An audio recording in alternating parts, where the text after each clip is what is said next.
SIR, এই SIR এ বিচারাধীন কত 27 লক্ষ। এবার যে কথাটা বলবো সেটা শুনলে চোখ কপালে উঠবে আপনার। হ্যাঁ, এর মধ্যে ভুয়ো কত জানা যাচ্ছে, 20 লাখই ভুয়ো।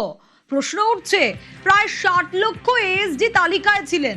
মুখ্যমন্ত্রী এমনটাই বলেছেন আজ, এবং এসডি তালিকাভুক্তরা আবেদন করেননি, তাই 27 লক্ষ বিচারাধীনের জন্য ট্রাইব্যুনাল গঠন হয়েছিল। কিন্তু 20 লক্ষ নিজেদের ভোটার হিসেবে দাবি তো করেননি, নাগরিক হিসেবে দাবি করবেন কিনা তাও জানেন না। এমনটাই মন্তব্য করেছেন আজ মুখ্যমন্ত্রী শুভেন্দু অধিকারী। শুনুন। এএসডি তো আপনারা জানেন, তাদের তো প্রায় 60 লাখের কাছাকাছি যারা মৃত বা ইত্যাদি, তারা কোনো ক্লেম করেনি। সেকেন্ড হচ্ছে অ্যাডজুডিকেট যারা হয়েছিল তাদের মধ্যে কিছু নাম অল্প স্বল্প ভোটের আগে উঠেছে সুপ্রিম কোর্টের ডাইরেকশন অনুযায়ী। ফাইনালি যে 27 লক্ষ অ্যাডজুডিকেট ছিল তাদেরকে ট্রাইব্যুনাল করে দিয়েছিল সুপ্রিম কোর্টের নির্দেশে হাইকোর্ট থেকে। 7 লক্ষ আপিল করেছে, 20 লক্ষ নট রেসপন্ডেড। তাদের ক্ষেত্রে কি ব্যাপার আছে আমি বলতে পারবো না, তারা নিজেরাই ভোটার হিসেবে দাবি করেনি, এবারে নাগরিক হিসেবে দাবি করবে কিনা সেটা তো যখন আমাদের সেলফ এনুমেরেশন অথবা হাউস টু হাউস যখন আমাদের লোকেরা যাবে, এটা যখন ফিরে আসবে তখন আমরা অ্যাসেস করে বলতে পারবো। ভাবুন মুখ্যমন্ত্রীর কথাটা, 27 লক্ষ নাম বিচারাধীনে রয়েছে, 7 লক্ষ তো আপিল করেছে ট্রাইব্যুনালে, কিন্তু 20 লক্ষ তারা যে নিজেরা ভোটার সেই দাবিটাই এই 20 লাখ লোক করেনি। তাহলে কি দাঁড়াচ্ছে, 20 লাখ কি ভুয়ো? স্বাভাবিকভাবে এই প্রশ্ন উঠবে যে 27 লক্ষ নামের মধ্যে 20 লক্ষ নামই কি ভুয়ো, যারা মৃতদের তালিকায় বা এসডি তালিকায় যারা রয়েছেন সেই ক্ষেত্রে প্রায় 60 লক্ষ নাম ছিল, তালিকাভুক্তরা আবেদন করেননি। 27 লক্ষ বিচারাধীনের জন্য তো ট্রাইব্যুনাল গঠন হয়েছিল। 27 লক্ষ বিচারাধীনের জন্য যখন ট্রাইব্যুনাল গঠন হলো, তাহলে সবার আপিল করার কথা, সবারই আবেদন করার কথা, কিন্তু সবাই তো আবেদন করলো না। আবেদন করলো কত, প্রায় 7 লক্ষ লোক, কিন্তু বাকি 20 লক্ষ তাহলে কি করলো? তারা নিজেদের ভোটার হিসেবে দাবি পর্যন্ত করলো না।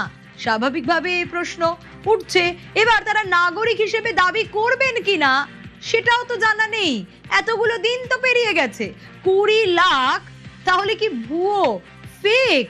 স্বাভাবিকভাবেই এই প্রশ্নগুলো উঠতে শুরু করেছে। মুখ্যমন্ত্রী শুভেন্দু অধিকারী তিনি নিজেও এই প্রশ্ন তুলেছেন যে তারা কি আদৌ দাবি করবেন, তারা কি করবেন জানেন না। আরো একবার শোনাই কি বলেছেন মুখ্যমন্ত্রী, শুনুন।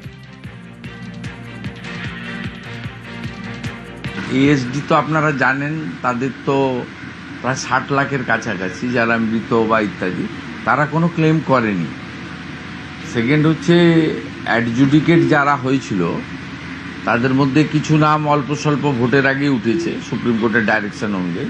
ফাইনালি যে 27 লক্ষ অ্যাডজুডিকেট ছিল তাদেরকে ট্রাইব্যুনাল করে দিয়েছিল সুপ্রিম কোর্টের নির্দেশে হাইকোর্ট থেকে। 7 লক্ষ আপিল করেছে, 20 লক্ষ নট রেসপন্ডেড। তাদের ক্ষেত্রে কি ব্যাপার আছে আমি বলতে পারবো না, তারা নিজেরাই ভোটার হিসেবে দাবি করেনি, এবারে নাগরিক হিসেবে দাবি করবে কিনা সেটা তো যখন আমাদের সেলফ এনুমেরেশন অথবা হাউস টু হাউস যখন আমাদের লোকেরা যাবে, এটা যখন ফিরে আসবে তখন আমরা অ্যাসেস করে বলতে পারবো। এবার আজ থেকে জনগণনা শুরু হয়েছে, 1 আগস্ট থেকে সেলফ এনুমারেশন হবে, তারপর বাড়ি বাড়ি যাবেন যারা রয়েছেন, তারা গিয়ে জানবেন, তাহলে সেক্ষেত্রে হয়তো তারপর বোঝা যাবে। কিন্তু এখন এই যে প্রায় 60 লক্ষ এসডি তালিকায় ছিলেন, এসডি মানে কি, নয় অ্যাবসেন্ট, না হলে শিফটেড, না হলে ডেড বা ডুপ্লিকেট, এইগুলো। এবার সেই জায়গায় দাঁড়িয়ে এই এসডি তালিকায় যারা এসডি তালিকাভুক্ত তারা তো আবেদন করেনি, ছেড়ে দিন, 60 লক্ষ নাম ছিল, কিন্তু যে 27 লক্ষের কথা বলা হচ্ছে যাদের বিচারাধীন তালিকা থেকে মানে ট্রাইব্যুনাল করা হয়েছিল যাদের জন্য, যে এই 27 লক্ষ লোক তারা ট্রাইব্যুনালে যাবেন, তারা আবেদন করবেন, আপিল করবেন, কিন্তু ওমা সেখানে 27 লক্ষ লোকের জন্য করা হলেও গেল কত, 7 লক্ষ, আর বাকি 20 লক্ষ কোনো রেসপন্ডই করলো না। তাহলে কি দাঁড়ায়, এই 20 লক্ষ কারা? এই 20 লক্ষরা কি নিজেদের ভোটার হিসেবেও দাবি করবেন না? এই 20 লক্ষ লোক যারা রয়েছে তারা কি নিজেদের নাগরিক হিসেবেও দাবি করবেন না? নাগরিক হিসেবে তারা কি দাবি করবেন না করবেন না সেটা তো সত্যিই জানা নেই এখনো পর্যন্ত। আর সেই মন্তব্যই করেছেন আজ মুখ্যমন্ত্রী শুভেন্দু অধিকারী, এবং তিনি বলছেন এই যে জনগণনা শুরু হচ্ছে, সেলফ এনুমারেশন হবে, তারপর যারা বাড়িতে যাওয়ার গিয়ে গিয়ে কথা বলবেন, জানবেন জনগণনার কথা, জনগণনার যে লিস্ট, যে তথ্য, যে ডেটা, সেগুলো নেবেন, তখন হয়তো বিষয়টা আরো ক্লিয়ার হবে। কিন্তু এই মুহূর্তে দাঁড়িয়ে তাহলে কি বলা যায়? খালি চোখে যদি আমি আপনি এটা দেখি তাহলে তো প্রত্যেকেরই এটা মনে হবে যে 27 লক্ষের মধ্যে 20 লাখই কি তাহলে ভুয়ো, যে এই 20 লাখ কেউ আপিল করলো না, আবেদন করলো না, ট্রাইব্যুনাল তো গঠন হয়েছিল এই 27 লক্ষ লোকের জন্য। স্বাভাবিকভাবেই প্রশ্ন উঠছে। আরো একবার শোনাই কি বলেছেন আজ মুখ্যমন্ত্রী, শুনুন। এএসডি তো আপনারা জানেন, তাদের তো প্রায় 60 লাখের কাছাকাছি যারা মৃত বা ইত্যাদি, তারা কোনো ক্লেম করেনি। সেকেন্ড হচ্ছে অ্যাডজুডিকেট যারা হয়েছিল তাদের মধ্যে কিছু নাম অল্প স্বল্প ভোটের আগে উঠেছে সুপ্রিম কোর্টের ডাইরেকশন অনুযায়ী। ফাইনালি যে 27 লক্ষ অ্যাডজুডিকেট ছিল তাদেরকে ট্রাইব্যুনাল করে দিয়েছিল সুপ্রিম কোর্টের নির্দেশে হাইকোর্ট থেকে।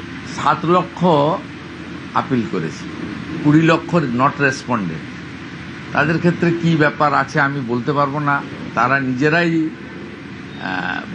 ভোটার হিসেবে দাবি করেনি, এবারে নাগরিক হিসেবে দাবি করবে কিনা সেটা তো যখন আমাদের সেলফ এনুমেরেশন অথবা হাউস টু হাউস যখন আমাদের লোকেরা যাবে, এটা যখন ফিরে আসবে তখন আমরা অ্যাসেস করে বলতে পারবো।